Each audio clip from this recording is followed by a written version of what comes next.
Welcome to the Kumar Dev education. मैं अपने channel में आपका स्वागत करता हूँ। ये भाषा का प्रश्न प्रेम पत्रों के संदर्भ में, जिसके लेखक है शरद जोशी।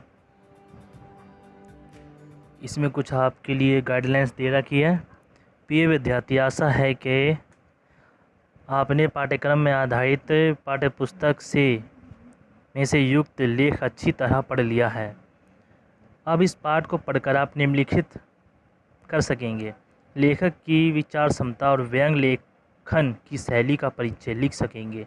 लेखक का सारांश पढ़कर प्रमुख बातों का उल्लेख कर सकेंगे।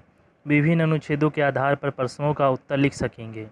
कथनों का आशय स्पष्ट कर सकेंगे। अनुच्छेद विश्लेषण में भाषा और व्याकरण संबंधित ज्ञान का अभ्यास कर सकेंगे। अपनी रचनात्मक लेखन क्षमता का विकास कर सकेंगे। यह आपके लिए गाइडलाइंस दे रखी है।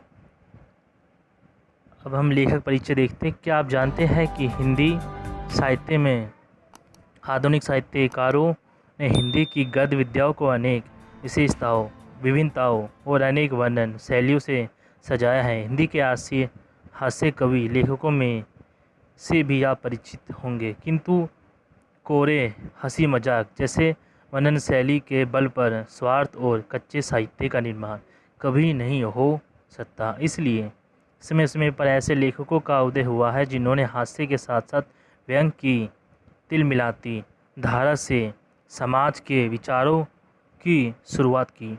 आधुनिक युग में खड़ी बोली हिंदी गद्य को हास्य व्यंग की विशेषता पहचान देने वाले साहित्यकारों में हरिशंकर परसाई और शरद जोशी जैसे लेखकों का विशेष स्थान है। हम आपको प्रसिद्ध व्यंग्यकार शरद जोशी का संक्षिप्त परिचय देकर उनके उपयुक्त लेख को समझाने की कोशिश करेंगे।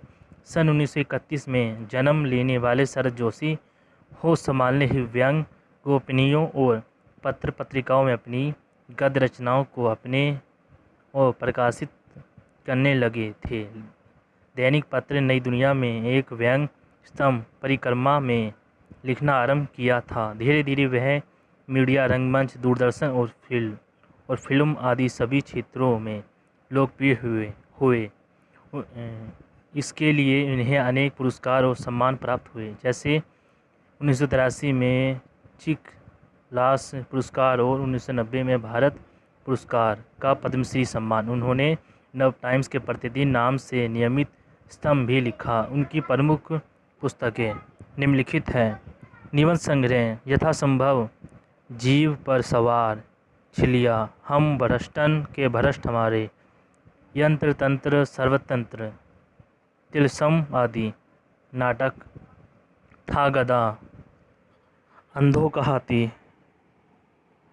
शरद जोशी की व्यंग्यात्मक रचनाओं को समझने के लिए उनकी लेखन शैली की निम्नलिखित विशेषताओं को जानना बहुत ज़रूरी है। अंडरलाइन कर रहा है। उनकी रचनाओं में धनी निर्धन, स्वर्ण अवसन, पूंजीपति और सर्वहारा, ढोंगी और तापसवी आदि वर्ग के भीतर छिपी असलियत को प्रगतिशील ढंग से उभारा गया है। गली सड़ी सामाजिक, धार्मिक, जाति परक और रीति रिवाज परक मान्यताओं तथा बिखरते हुए जीवन मूल्यों के प्रति चिंता और क्रोध दिखलाई पड़ता है। जीवन व्यंग और उपयोगितावाद, दिखावाबाजी, अवसरवाद और मुखौटा परक जीवन का पर्दाफाश करने में सफलता पाई है।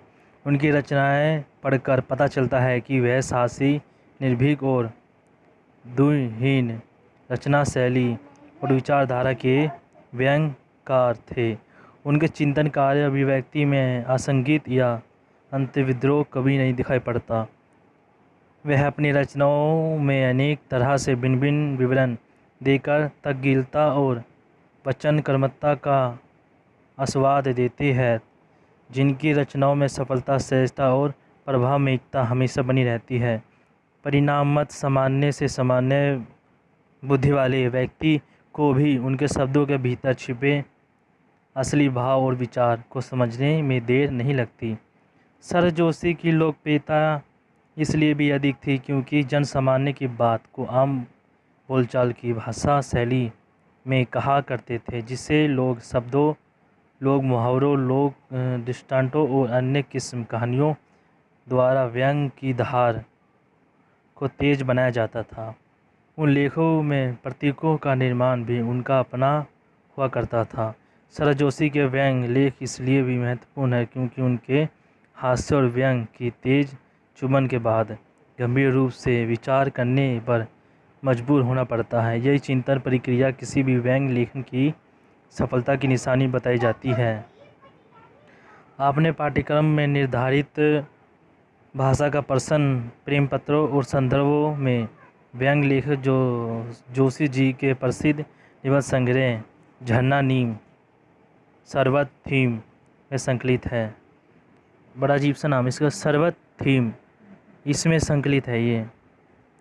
इस लेख को आरंभ से अंत तक फिर पढ़ लीजिए, आपको लगेगा कि हिंदी में प्रेम भाव को प्रकट करने वाले आम आदमी से जुड़े विषय को लेकर भाषा को अंतर्राष्ट्रीय स्वरूप तक पहुंचा दिया है। इस विषय के माध्यम से हम आपको अपने भीतर झांक कर देखने के लिए प्रेरित किया है।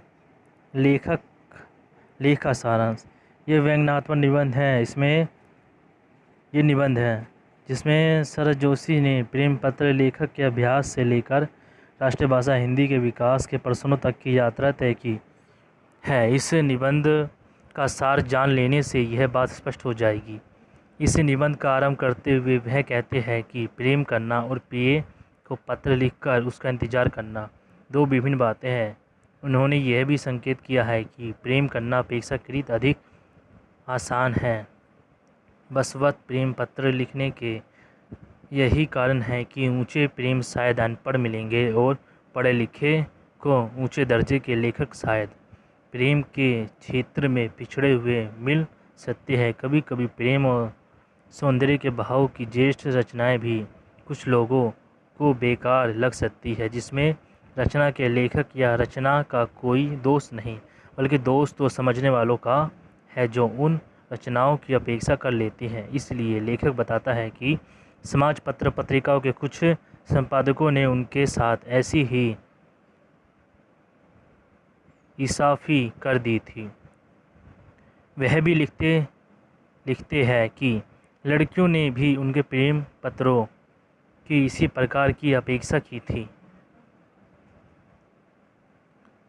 शरद जोशी ने प्रेम पत्र के अभ्यास को औपचारिक रूप में शिक्षा का हिस्सा न बनाए जाने पर शिक्षा विभाग पर भी व्यंग किया। उनका विचार है कि पाठ्यक्रम में प्रेम पत्र लेखन निर्धारित होता है और उनका लगातार अभ्यास कराया जाता है तो आवश्यकता पड़ने पर प्रेम पत्र लिखने में कठिनाई नहीं आती। फिर भी सच्चाई ये है कि कुछ छात्र छात्राएं पाठ्यक्रम की सीमा लांघकर अपने प्रिय व्यक्ति को प्रेम पत्र लिखना कभी नहीं भूलते। इसी क्रम में वह अपने पहले प्रेम पत्र लेखन की याद करते हुए लिखते हैं कि पत्र के शुरू में संबोधन करने का सवाल ही सिर झुकाने लगता है, क्योंकि इतने भी संबोधन प्रिय मिलते हैं।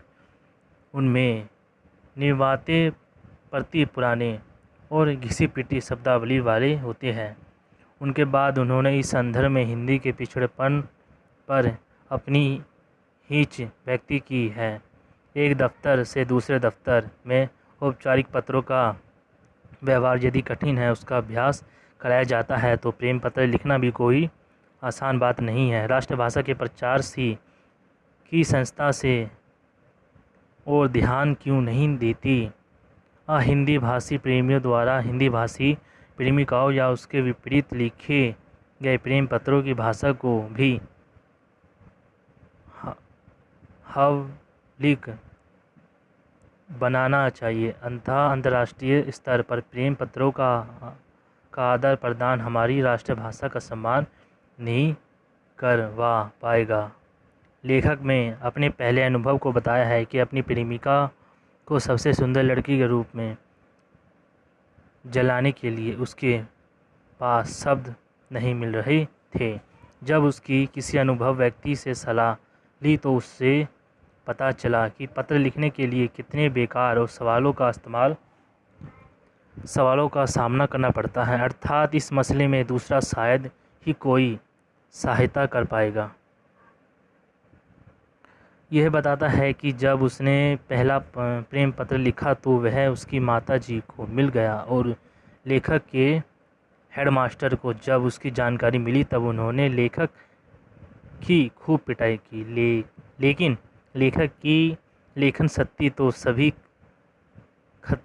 खतरों से खेलती हुई आज जैसी उन्नति पर पहुंची है। वह अनुभव करता है कि प्रेम पत्र में हृदय के भीतर की आवाज़ जब शब्दों में फूटती है तो उसकी शब्दावली, उपमाएं, अंतर्मन और प्रभाव में इतना अद्भुत होती है। उससे दुख होता है कि आज के युग में भी लड़के लड़कियां प्रेम भाव का आदर प्रदान करते होंगे। भाषा और योजना, संबोधन और वाक्य रचना में कोई अंतर नहीं आया। अब मैं लेखक यह बताता है कि मैं साहस के साथ अपने भीतर की भावनाओं और विचारों की अभिव्यक्ति किया है और नीत गए तरीके से व्यक्त किया है। मुझे गर्व है कि मैंने नवीनताओं के माध्यम से राष्ट्रीय भाषा हिंदी के स्तर को गिरने नहीं दिया। महत्वपूर्ण विचारणीय प्रतिपाद। यह व्यंग्यात्मक किंतु विचार प्रधान निबंध शरद जोशी की पुस्तक झड़ता नीम शरबत थीम में संकलित है। इस निबंध की खूबी यह है कि इसमें प्रेम पत्र लिखने के बहाने से राष्ट्रभाषा हिंदी के उन्नत स्वरूप को उसके अंतर्राष्ट्रीय योगदान से जोड़ दिया है। लेखक का विचार है कि किसी भी भाषा के आधार पर उसके भावों का अनुभव करना जितना आसान है उतना उसे लिखकर अभिव्यक्त करना सरल नहीं है। चिंतन और लिखित अभिव्यक्ति के अंतर को स्पष्ट करते हुए वह उन लेखकों पर व्यंग करते हैं जो सीधी घिसी-पिटी शब्दावली और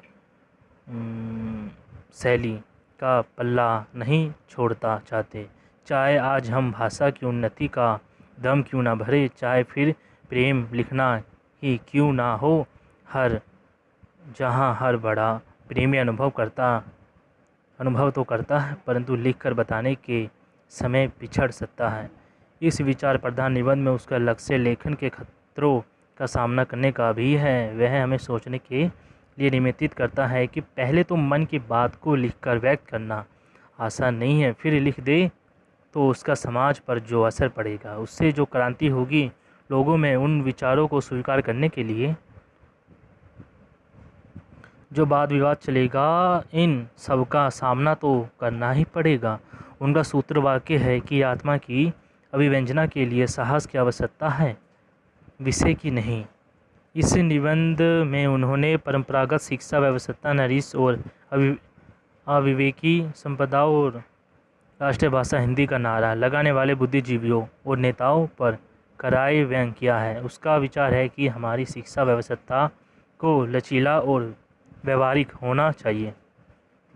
समाचार पत्र पत्रिकाओं के संपादन को किसी भी नवीन आम व्यक्ति को उदारता पूर्ण ढंग से स्वीकार करना चाहिए। हिंदी भाषा को उन्नति केवल नारों से नहीं होगी बल्कि उनके लिए हमारे विषय क्षेत्र, अनुशासन, ज्ञान विज्ञान, तकनीकी को प्रगति की आदि नए नए क्षेत्रों में हिंदी के प्रयोग और व्यवहार का खुलकर प्रयोग करने का खतरा उठाते हुए उसे विकसित करना पड़ेगा, तभी वह अंतर्राष्ट्रीय स्तर पर अपना स्थान बना सकेगी।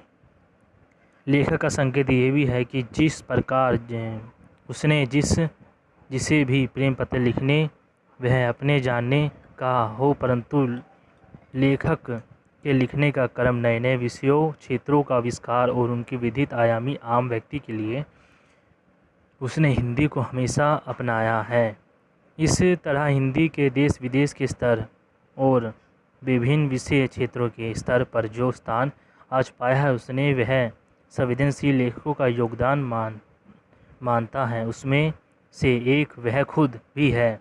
इस व्यंग्यात्मक किंतु विचार प्रधान लेख के द्वारा शरद जोशी ये भी सिद्ध कर देना चाहता है कि किसी भी विषय को अनेक तरह से और अनेक शैलियों में अभिव्यक्त किया जा सकता है। ज़रूरत इस बात की है कि लेखक की मंशा और विषय के प्रति दृष्टि साफ होनी चाहिए। प्रेम पत्र लेखन के बिल्कुल निजी और सरल दिखने वाले विषय को भी शरद जोशी ने आसान और हल्के फुल्के ढंग से शुरू करके भाषा के गंभीर प्रश्न से जोड़ दिया है। ये इनका शरद जोशी का निबंध था। ये समाप्त हुआ। हम आपको मिलेंगे नेक्स्ट कविता में। वीडियो चलेगी वीडियो को लाइक करें, चैनल सब्सक्राइब करें।